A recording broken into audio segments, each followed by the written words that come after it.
नमस्कार मित्र हो. आज 6 जानेवारी पत्रकार दिवस. आद्य पत्रकार बाळशास्त्री जांभेकर यांची आज जयंती. 6 जानेवारी 1812 रोजी बाळशास्त्री यांचा जन्म झाला. त्यांनी 1832 मध्ये दर्पण हे वृत्तपत्र त्या काळात सुरू केलं. मराठी आणि इंग्रजी या दोन भाषांमध्ये हे वृत्तपत्र त्या काळात प्रसारित होऊ लागलं. या वृत्तपत्राने देशाच्या स्वातंत्र्य लढ्यासाठी मोलाची कामगिरी बजावलेली आपल्याला दिसते. मंडळी, आज आपण पत्रकार दिनाच्या निमित्ताने खानदेशातल्या 2 वृत्तपत्रांवर बोलणार आहोत. तसं पाहायला गेलं तर खानदेशला खूप मोठी अशी समृद्ध परंपरा लाभलेली आहे. खानदेशातील वृत्तपत्रांनी स्वातंत्र्य लढ्यामध्ये खूप मोलाची कामगिरी त्या काळामध्ये बजावलेली आपल्याला दिसते. आज आपण चर्चा करणार आहोत धुळ्यामध्ये 1868 साली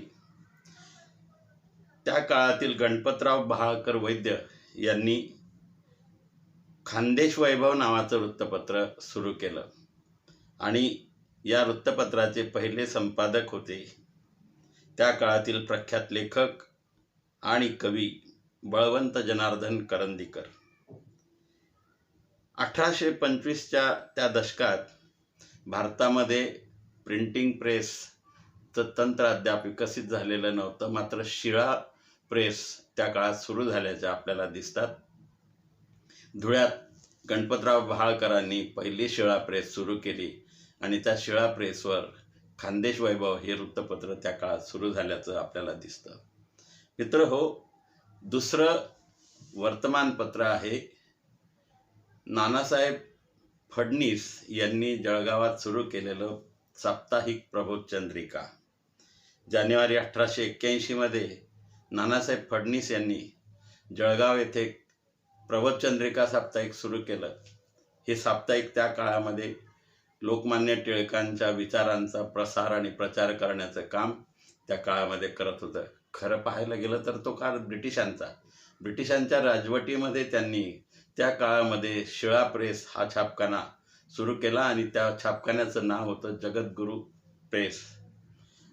नानासाहेब फडणीसांनी शिळा प्रेसच्या माध्यमातून शिळा संगमरवरी मऊ अशा शिळा मागवायच्या, त्यावर देवनागरी लिपीतले अक्षर कोरायची आणि त्या माध्यमातून हा अंक त्या काळात प्रसारित होऊ लागला.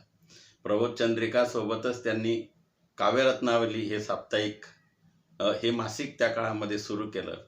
काव्यरत्नावलीचा विषय इतका मोठा आहे की काव्यरत्नावलीने महाराष्ट्रातल्या साहित्य क्षेत्रामध्ये कवितेचं नवयुग निर्माण केलं. म्हणून आज आपण या काव्यरत्नावली आणि प्रबोधचंद्रिका या 2 वृत्तपत्रांच्या संदर्भात बोलणार आहोत, चर्चा करणार आहोत.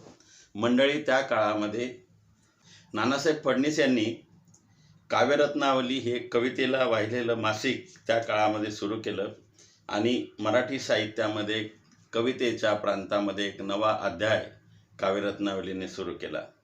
त्या काळातले जवळपास सर्वच कवी काव्यरत्नावली, मग केशवसूत असतील, बालकवी असतील, त्याआधीचे नंतरचे सर्व कवी या काव्यरत्नावली मासिकामध्ये कविता लिहू लागले.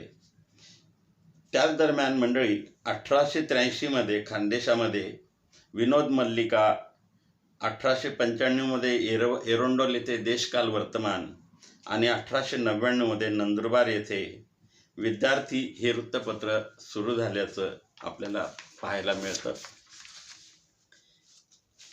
खानदेशातील पत्रकारितेचा तसा समृद्ध असा इतिहास आहे. आपण अधूनमधून त्यावर बोलणारच आहोत. पण आज आपण बोलणार आहोत ते नानासाहेब फडणीस यांच्या काव्यरत्नावली या मासिकावर. मी मागे म्हटल्याप्रमाणे या मासिकामुळे मराठी साहित्यामध्ये मराठी कवितेचं एक नवयुग सुरू झालं.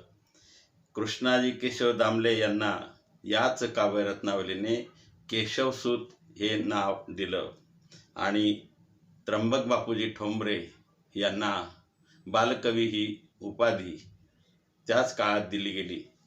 त्याचं झालं असं की 1907 साली जळगाव येथे महाराष्ट्रातलं पहिलं मराठी कवी संमेलन त्या काळामध्ये झालं. त्या संमेलनाचे अध्यक्ष होते कर्नल कार्तिकर. या कीर्तिकरांच्या अध्यक्षतेखाली झालेल्या या संमेलनात त्र्यंबक बापूजी ठोंबरे हे स्टेजवर आले आणि त्यांनी उत्स्फूर्तपणे एक कविता त्या ठिकाणी सादर केली. ती कविता ऐकून कर्नल कीर्तिकरांनी त्यांना बालकवी ही उपाधी दिली आणि त्या दिवसापासूनच बालकवींनी म्हणजे आपल्या त्र्यंबक बापूजी ठोंबरे यांनी बालकवी या नावानेच कविता लिहायला सुरुवात केली. असा या काव्यरत्नावलीचा खूप मोठा इतिहास आहे. आपण नानासाहेबांच्या संदर्भात आणि काव्यरत्नावलीच्या संदर्भामध्ये त्या काळामध्ये काव्यरत्नावलीने केलेल्या कामाच्या संदर्भात मी तुम्हाला नंतर कधीतरी सांगणारच आहे. पण आज आपण पत्रकार दिनाच्या निमित्ताने या प्रबोधचंद्रिका आणि काव्यरत्नावली संदर्भामध्ये ही माहिती घेत आहोत. ब्रिटिशांच्या राजवटीमध्ये नानासाहेब फडणवीसांनी जगद्गुरू हा प्रेस सुरू केला तेव्हा जुन्या जळगावामध्ये कवयित्री बहिणाबाई चौधरी यांचं सुद्धा निवासस्थान होतं आणि नानासाहेब फडणवीसांचा हा प्रेस सुद्धा जुन्या जळगावातच होता. शेतामध्ये जाताना बहिणाबाई जाता येताना त्या नानासाहेबांच्या छापखान्याकडे बघत असत आणि त्यातूनच त्यांना एक कविता सुचली आणि ती त्यांनी त्या ठिकाणी आपल्याला त्यांच्या या काव्यसंग्रहामध्ये दिसते. त्या कवितेमध्ये बहिणाबाई असं म्हणतात, जुन्या जळगावमध्ये त्या काळामध्ये एक बॉम्बे मार्केट म्हणजे मुंबई मार्केट त्याला त्या काळामध्ये म्हणायचे, कोळीपेठ आणि मन्यार मोहल्ल्याच्या जवळ हा मुंबई मार्केटचा एक परिसर त्या काळामध्ये अजूनही आहे, पण त्या ठिकाणी आता बाजार भरत नाही. या रस्त्यावरून जाताना बहिणाबाई त्या कवितेमध्ये नानाजींच्या छापखान्यासंदर्भात म्हणतात, मुंबईच्या बजारा वाटे चाले धडाड धनाना, मुंबईच्या बजारा वाटे चाले धडाड धनाना, असा जळगावामध्ये नानाजीचा छापखाना. नानासाहेब फडणवीसांच्या छापखान्याला त्यांनी म्हटलंय नानाजीचा छापखाना. चाले छाप्याचं यंत्र जीव आठीवी रमतो. त्या छापखान्याला पाहून आणि ते यंत्र पाहून बहिणाबाईंचा जीव त्या ठिकाणी थोडा काळ रमलेला आपल्याला दिसतो. म्हणून त्या म्हणतात, चाले छाप्याचं यंत्र जीव आठीवी रमतो, टाकी सनी रे मंतर जसा भगत घुमतो, मानसा परी माणूस राहतो रे येड जाना, अरे छापीसनी होतो कोरा कागद शहाणा, छापीसनी होतो कोरा कागद शहाणा. म्हणजे बघा, निरक्षर असलेल्या बहिणाबाईंनी नानाजींच्या छापखान्यामधून छापल्या गेलेल्या प्रबोधचंद्रिका साप्ताहिकाच्या त्या अंकाचं वर्णन, कोरा कागद शहाणा होतो आणि तो छापून शहाणा होतो आणि माणूस हा येड्यापरी येड्या जाणाच राहतो असं त्यांनी म्हटलेलं आहे. त्या काळात त्यांनी शिक्षणाचं महत्त्व निरक्षर असलेल्या बहिणाबाईंनी नानासाहेब फडणवीसांच्या छापखान्याकडे पाहून केलं आपल्याला दिसतं. स्वातंत्र्याचा राष्ट्रीय विचार घरोघर पोचला पाहिजे. लोकमान्य टिळक त्या काळामध्ये जी काय लोकमान्य टिळकांची भाषणं व्हायची त्या काळामधले त्यांचे जे विचार होते ते प्रबोधचंद्रिका साप्ताहिकामध्ये नानासाहेब तर छापतच असत. पण एकूणच भारतामध्ये त्या काळामध्ये स्वातंत्र्य आंदोलनाचा विचार जर पोहोचवायचा असेल, घरोघर जायचा असेल, त्याचा प्रचार व्हायचा असेल तर वृत्तपत्र ही काळाची गरज आहे.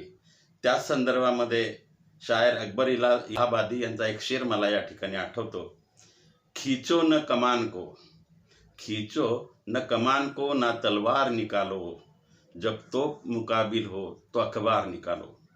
स्वातंत्र्याच्या आंदोलनासाठी आपल्याला जर सज्ज व्हायचं असेल तर आता तलवार आणि तोप काही काम करणार नसतील तर आपल्याला वृत्तपत्र चालवावं लागेल. वृत्तपत्र हीच आता तोफेचं आणि तलवारीची जागा घेतील असा आशावाद अकबर इलाहाबादी यांनी त्यांच्या या शेरामधून वर्णन केलेलं आपल्याला दिसतो.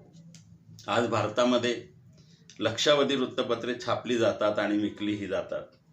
म्हणून मुद्रित माध्यमांना व एकूणच पत्रकारितेला, मुद्रित माध्यमं असतील, इलेक्ट्रॉनिक्स माध्यमं असतील, एकूणच सगळ्या माध्यमांना लोकशाहीचा चौथा खांब असं म्हटलं गेलं आहे. म्हणून सर्व पत्रकारांना आज या पत्रकार दिनाच्या मनःपूर्वक शुभेच्छा. धन्यवाद.